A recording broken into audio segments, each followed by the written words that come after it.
Hey guys, the new real estate stats are out, and if you want to know exactly what's going on in summer 2022 here in the GTA marketplace, this is the video for you.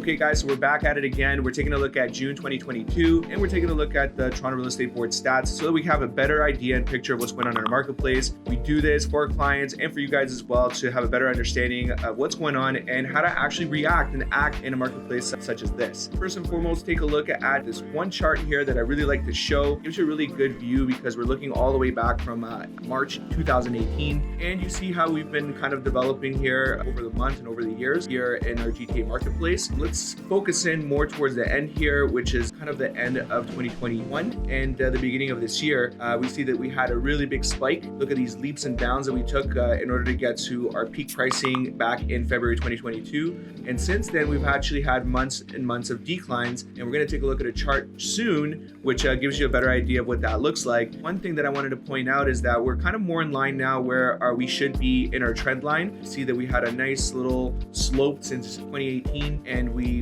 kind of moved away from that at the beginning of 2021, and we kind of inched up into the place that we were at the beginning of the year. Now, seeing that we've had a few months of declines and what we're seeing, where we're sitting at July of 2022, you see that we're kind of more in line with where we should have been before. Only when you're transacting is that when you feel and you're seeing these numbers evolve day by day. Generally speaking, most people are just living in their homes and they're not really seeing the peaks and valleys of the real estate market. Obviously, we live and breathe this sort of stuff, and so we know exactly what's going on. Although it's been quite a story over the last couple of months to see how prices have evolved and the average price here in the GTA. It's not something that we haven't seen before. We've seen prices been high, we've seen things come down, and this is where we're at right now. It will be interesting to see kind of how this evolves in the months to come. All right, so let's take a look at these average price points. So again, we're still looking at month-over-month changes. So we're mostly focusing here on the June stats and how they compared to May. We do see that we have quite a bit of declines. In fact, I would say that at the moment, from what I see, these are the largest month-to-month price drops that I've seen since the beginning of this year, or since February 2022 when we started tracking these month-to-month numbers. Overall, if you see here, we're about 5.5% down from the previous month at the 1.146 average price for all property types here in the GTA. And we also see that we've had some significant declines in month-over-month price for detached homes, semis, towns, and condos. Obviously, the detached and semis are the ones that are in the biggest decline of all. In fact, since February of this year, those two property types have actually come down about 18 to 20% effectively from the February pricing. When it comes to the all property types, we're a little bit under 15%, which is very interesting to see. Detached and semis were the two property types that were skyrocketing and on the rise over the last couple of years. Obviously, pandemic did have something to do with that because people were leaving their condos and they were all searching for properties that have more separation at backyard space, especially because they weren't able to leave the country and go on vacations like people normally do. Those are things that impacted low-rise homes. Townhouses in there as well also got about a 17% decline since February, I would say as well. Condos have stood up a little bit better than the other property types. I mean, you see that from last month, it's only gone down about 3%. It's about a 6% fluctuation from February, so it's actually not really that much in the grand scheme of things, at a 747 average price. This is kind of what we're seeing right now. Yeah, in total, guys, we're about a 1.146 average price point. You see the different average prices here for detached, semis, towns, and condos, and this is kind of what's been happening since May of 2022. So in a 1 month change, I want to take a look at our year-over-year price points, which I think is going to give you a different view of all of this. So you see here that we have year-over-year stats. You see that on the sales side, we've had quite a bit of a drop. This is what the headlines are all putting out there. It's the fact that we have about a 40% drop in sales from June 2021 to this month. I would say that this 6,474 sales is definitely on the lower side because most months we have about 8,000 sales, especially, in the April, June, typically we're getting 8,000 sales or so, maybe give or take. Last few years has been even more than that. So I would say 6,400 is on the lower side, definitely. But this is because many people are still taking that wait and see approach. Why is this? It's because frankly, people follow other people and a lot of people are waiting and seeing. But the bigger story here is obviously pricing and interest rate changes. And those are the definite drivers here. I would say that, when a price fluctuates 15 to 20% in a short period of time, and in addition to that, interest rates are also going up, this is definitely going to impact people and what what they do. Immigration on the rise. We have thousands of people coming into the country in the next few years, and a good chunk of those people are going to be coming into the GTA. And that means our population is going to grow, our demand is going to grow here in the GTA. Employment is still here. We have a rise in employment actually. We do have safety here in the GTA as well. And these are still the key reasons why people are going to move into our region, and we're going to still see that increase in demand over time. Year-to-year change, because it's a little different than our month-to-month change. We still see that we're higher. We're actually higher than June 2021 by about 5.3%. This is the difference in price between June 2021 and June 2022.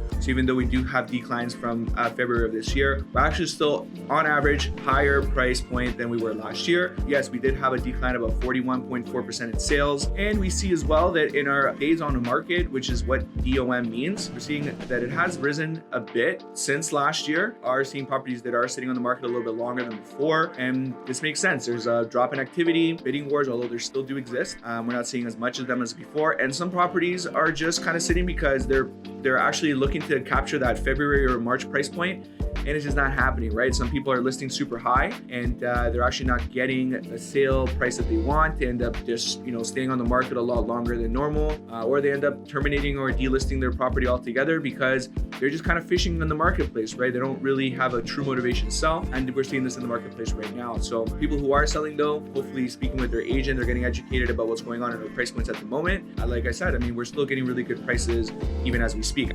This is another view of our price over last few months. Right now we're sitting over here at 1.146 million, which is lower than last month and obviously lower than the February 2022 peak of 1.33. But if we go down the line here, we see that we are still higher than June 2021, and actually our price point's kind of in between fall months here of September and October of last year. On the selling side, I would say that you can still get a really good price point as long as you are marketing correctly and you are understanding of what's going on in our marketplace, right? In the GTA proper, you're not really finding too many deals. I think detached homes, semi-detaches in the city of Toronto are still highly priced. They're still highly sought after. They actually did not even dip that much in price, and they didn't go up that much in price either over the last couple of years.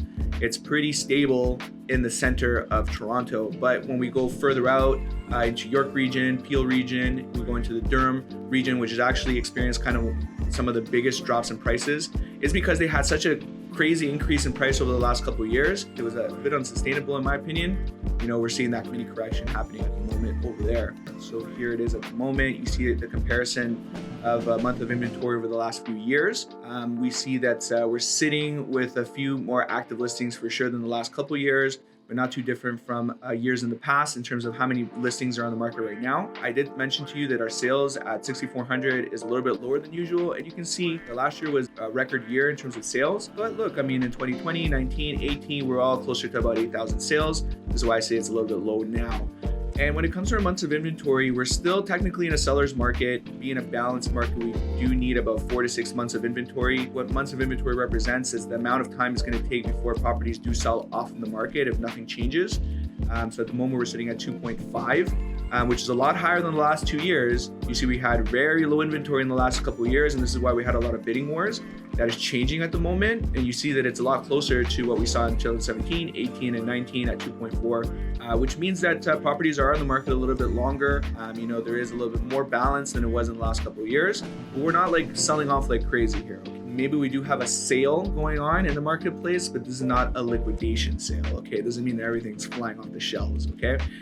For a cheap price. Things are still selling at a really good rate, and if you are marketing correctly, you're still able to capture a really good price. At the end of the day, you need to take a look at our marketplace just like anything else. There's peaks, there's valleys, there's ups and downs, and I've seen many of these things over the last 7-8 years that I've been doing this. Such a great asset to be in here in the GTA buying property. I've also seen a lot of people make really good money in equity over the time that they've purchased and owned a home, and I don't think that any of that's going to change. I think what you got to remember is that real estate is long term, and most people are buying homes to stay in those homes for many years. Sellers, you can still achieve a really great price point if you're marketing your property correctly. You can't leave anything to chance at the moment. You have to do all the little things in order to capture that great price. Still seeing price points on average of what we saw in fall of last year. You need to be realistic about what the prices are at the moment, and you need to work with a listing expert that knows what's going on in your local marketplace, okay? Staging, photos, aerial shots, descriptive videos, everything that you can think of should be utilized right now in order for you to differentiate from your competition, other listings in the area, and for you to get a great result. Buyers, there are opportunities in this marketplace. You're negotiating directly with sellers, less competition amongst other buyers as well. There's no multiple offer scenarios in most cases, although it still exists. And don't get so caught up with all the chatter, right? Sometimes you get so much information, you don't know how to react to it, and you start talking to people that aren't necessarily home or property experts or people who are buying and selling often. But you should really pick who you're listening to and who you're taking advice from. Because at the moment, I would say that there are opportunities if you stick to variable rates at the moment, so you can get a lower monthly payment.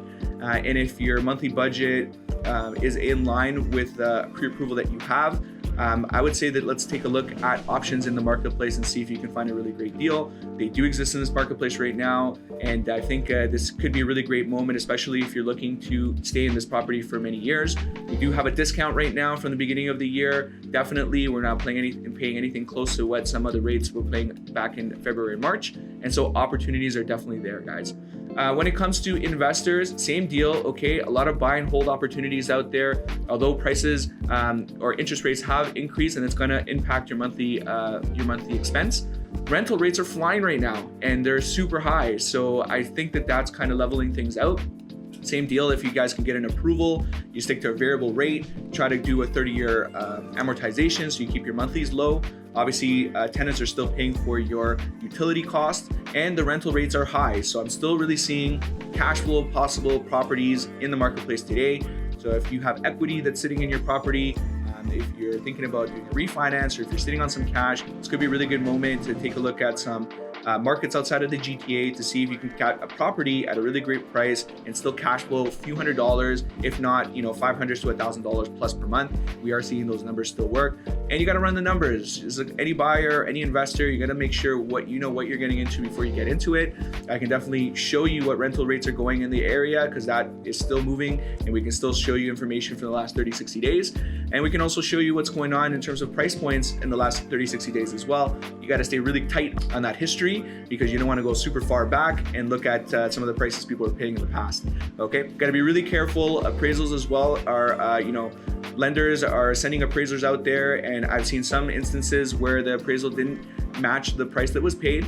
But we got to just be really careful to match up with what the other buyers are paying in the area, and you should be safe on that side as well. Try to get your mortgage in as soon as possible, get appraisals in really quick after purchase, so that you're not impacted by any more fluctuations in the upcoming months.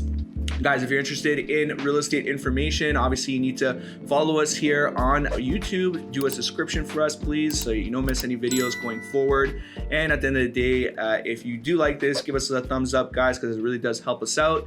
Take a look at our previous videos as well. We give more tips in terms of sellers, buyers, and investors, and what's been going on in the marketplace, just so that you're up to speed. Thanks again, guys, and we'll see you in the next one. Take care.